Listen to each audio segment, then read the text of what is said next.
The Indianapolis Colts are heading into the 2025 NFL season with, well, maybe more questions than answers, and honestly, more intrigue than almost any other team out there.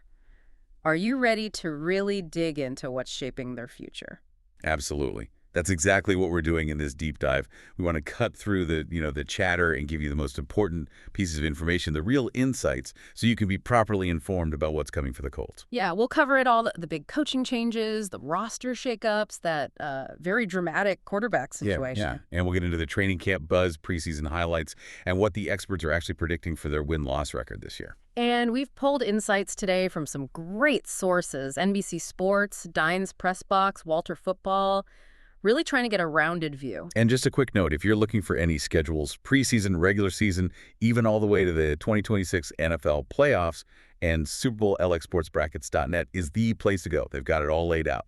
Perfect. Okay, so let's start with coaching staff and the offseason moves. Head coach Shane Steichen and offensive coordinator Jim Bob Cooter, they're back for year 3 together. That sounds like continuity, right? On offense, at least. On the surface, yes. What? It signals consistency in the offensive thinking, but there's some context here. Right, the pressure. General manager Chris Ballard and Steichen are reportedly on short leashes. Exactly. And that pressure is, well, it's amplified significantly by the sad passing of owner Jim Irsay back in May. That loss changes the dynamic entirely. It puts immense pressure on this team to win now. It really shifts things. It's not just about building anymore. It's about immediate results. Precisely. And speaking of big shifts, the most significant one is definitely on defense. They brought in Lou Anarumo as the new defensive coordinator, replacing Gus Bradley. Anarumo from the Bengals, known for creative and often unpredictable defensive schemes, is how sources put it. That's right. It's a fundamental shift in philosophy. Bradley's defense was more contain and react. Anarumo is all about being aggressive, creating confusion, generating pressure. So more attacking, trying to force mistakes rather than just preventing big plays. Exactly. Forcing QBs to hold the ball, using disguises, baiting throws. The aim is more sacks, more turnovers, things they really needed improvement on. And he brought his own guys too, right? New position coaches. He did.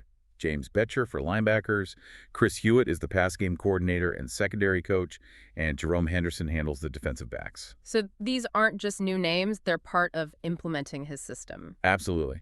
Anarumo apparently likes veterans in his secondary, and these coaches are key to installing that complex, aggressive scheme effectively. It ensures the philosophy change goes all the way down. Makes sense. And that philosophy clearly showed up in free agency, especially on defense. They made some big moves. Cornerback Charvarius Ward, 3 years, $54 million, $35 million guaranteed. That's a serious investment. Huge. Called a major upgrade? Maybe their best cover man in several seasons? That's high praise and a big check. And they didn't stop there. Safety Cameron Bynum, 4 years, $60 million, half guaranteed. Yeah, another big one. Adds a versatile and reliable playmaker. It's clear they saw the secondary as a major weakness that needed serious fundamental fixing, not just patching. But maybe the most talked about signing was on offense. Quarterback Daniel Jones, 1 year, $14 million after the Giants let him go. What does that signal to you? Oh, it signals a lot. He's that veteran bridge option, right? And direct competition for Anthony Richardson. It screams that the Colts have real concerns about Richardson's readiness right now. It's a hedge, a Yeah. potentially lower ceiling but maybe safer floor option for this season. Exactly. It puts Richardson on notice, as one source put it. The pressure is squarely on the young QB. Okay, also on offense, they added running back Khalil Herbert, known for his speed, on a 1-year deal. Yep, adds an explosive element. They also brought in defensive tackle Neville Gallimore, cornerback Corey Ballantyne, and kicker Spencer Schrader, all on 1-year deals too. Lots of trying things out. But with arrivals come departures, and some of these were really significant. Center Ryan Kelly gone. That's a massive loss. A Pro Bowl talent, a leader on that line, now with the Vikings. And offensive guard Will Fries also went to the Vikings. Yeah, that compounds the loss, a real double whammy for the interior offensive line. Suddenly you've lost 2 key starters and their chemistry. That's got to hurt continuity. Other key guys gone too. Defensive end Dio Odeyingbo to the Bears, linebacker EJ Speed to the Texans. Safety Julian Blackmon is still unsigned, which is interesting. Backup QB Joe Flacco went back to the Browns. Tight end Kylan Granson to the Eagles. So quite a bit of turnover. They did manage to re-sign wide receiver Ashton Dulin and tight end Morelli Cox, so there's some continuity. But yeah, overall, A lot of new faces and significant holes to fill. Now, let's dive into probably the biggest storyline, the quarterback battle. Right. Anthony Richardson, the incumbent. But year two wasn't great. Sources say he regressed mightily. The numbers are stark. Completed just 47.7% of his passes. More interceptions, 12, than touchdowns, 8. He even got benched for a bit last season. And there are still those shoulder health concerns that popped up again this offseason. That's a lot for a young QB heading into a make-or-break kind of year. It absolutely is. So, enter Daniel Jones, nicknamed the Dinesman by one outlet, though maybe ironically. He's expected to start, quote, barring summer catastrophe. What does he actually bring? We know the rushing helped his fantasy numbers back in 2022. Right, he finished QB 13 then, but a lot was on the ground. He's described as a highly limited passer, someone reluctant to push the ball deep. So game manager type. Potentially. His signing definitely creates a real competition.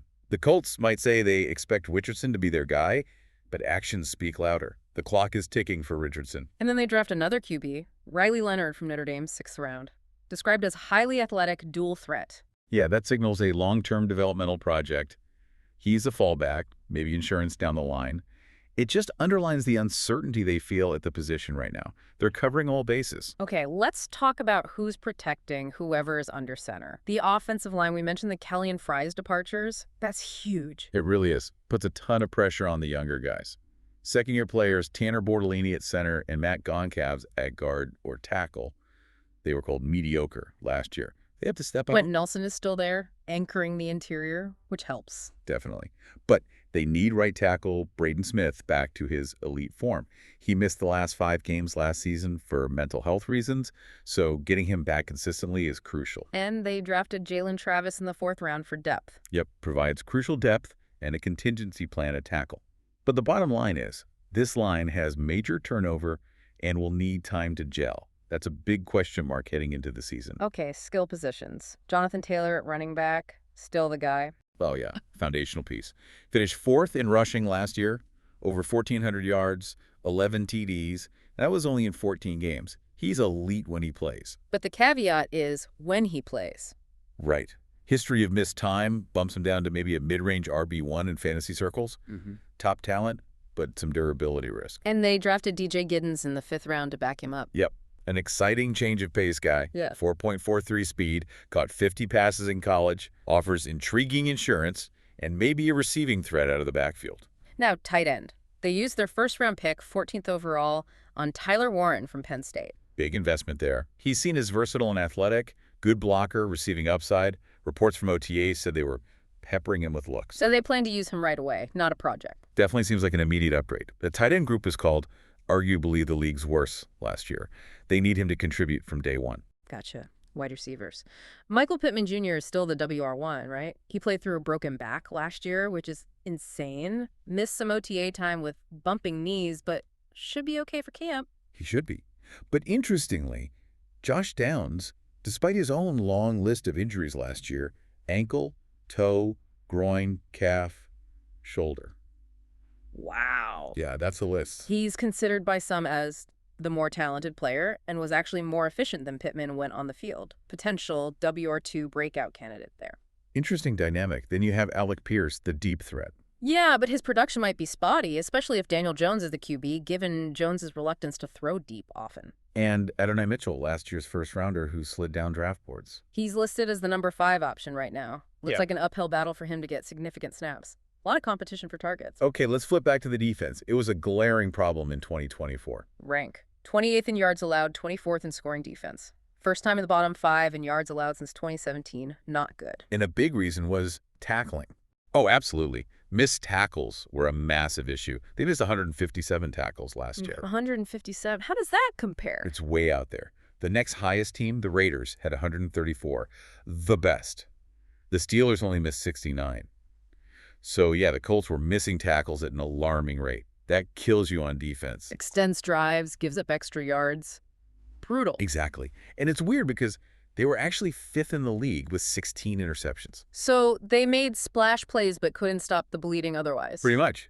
They ranked 26th in passing yards allowed, which underlines why those secondary upgrades like Ward and Bynum were so critical. What about the defensive line? DeForest Buckner and Grover Stewart are still there. Yeah, absolute stalwarts. Buckner is one of the best interior D linemen, and Stewart is an elite run defender. That's a strong foundation. But the pass rush wasn't great overall. Not really. Only Okay. 36 sacks last season, tied for 25th. They need higher numbers there, especially for Anarumo's scheme to work effectively. So pressures on Leatu Latu, last year's first rounder. Big time. Only had 4 sacks as a rookie. He needs a big jump.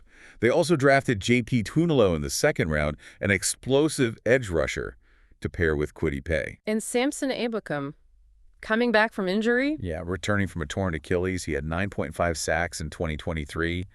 Getting him back to that form quickly would be a huge boost. Okay, linebackers. Seems like a potential weak spot. It does. Reports suggest the front office wanted to add talent there, but didn't really manage to. Plus, they lost E.J. Speed, one of their better run stoppers. So who's starting? Looks like Zaire Franklin, good against the run, but struggles in coverage, and Jalon Carley's, who apparently has the opposite issue. Better in coverage, weaker against the run.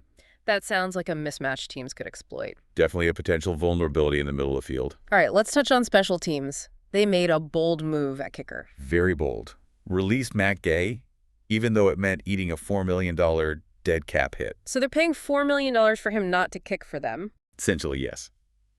That shows how unhappy they were with his 82% field goal rate over 2 seasons. They decided the change was worth the financial hit. And they're rolling with Spencer Schrader, the second-year guy. Yep. He was perfect as a rookie, 5 for 5 on field goals, 9 for 9 on extra points. But it's a tiny sample size. It's definitely a gamble. But punter and long snapper are solid. Very solid. Rigoberto Sanchez is a model of consistency at punter, and Luke Rhodes is the highest paid long snapper. Good stability there. And Anthony Gould, the second-year receiver, could impact the return game. Yeah, he's got speed. Could add a spark to kickoffs and punt returns. Okay, let's look ahead.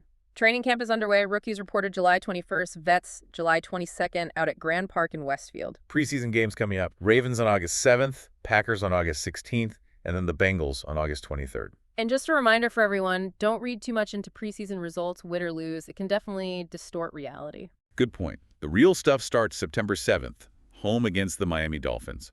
Interestingly, they don't play on the road until Week 3 against the Titans. That's a soft opening slate, potentially. Could let them build some momentum. Could be important.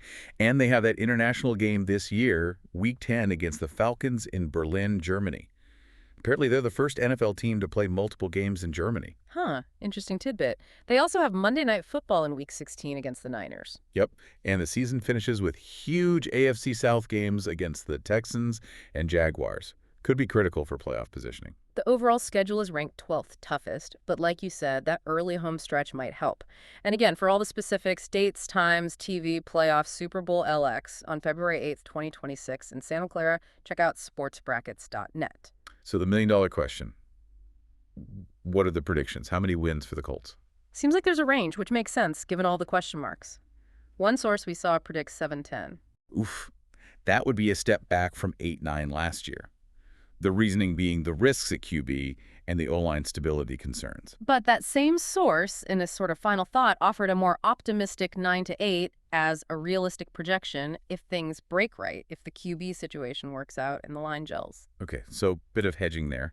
Any other takes? Yeah, another source was less kind, projecting 6-11 in third place in the AFC South, just citing lots of question marks. So the range seems to be somewhere between, say, 6 and 9 wins, depending on how you view those major uncertainties. Pretty much. And the overall feeling is that this is a truly pivotal year. High expectations, but the leash is short. Yeah, the analysis suggests the time for giving the benefit of that to GM Chris Ballard and Anthony Richardson specifically has passed. If 2025 doesn't work out, Then expect sweeping changes in the front office and, well, at quarterback, the stakes feel incredibly high. absolutely. Yeah. So the key questions remain. Can Richardson take that leap, or does Daniel Jones take over for good? How does that rebuilt O-line hold up? And can Lou Anarumo's new defense fix those tackling woes and generate consistent pressure? That feels huge. It really is a season of high stakes and high upside. Definitely makes the Colts one of the most fascinating teams to watch this year. That physical style Steichen likes will be tested. So, wrapping this up, we've gone through all the analysis, the predictions, But thinking about it, what's the one thing, maybe a surprise player, the defensive scheme clicking, or just how that QB battle plays out? What do you think will be the single biggest factor defining whether the Colts succeed or fail this year? That's a great question for you listening to ponder as this season gets going. There are so many possibilities. And remember, for all the schedules, from tonight's preseason games right through Super Bowl LX, sportsbrackets.net has you covered.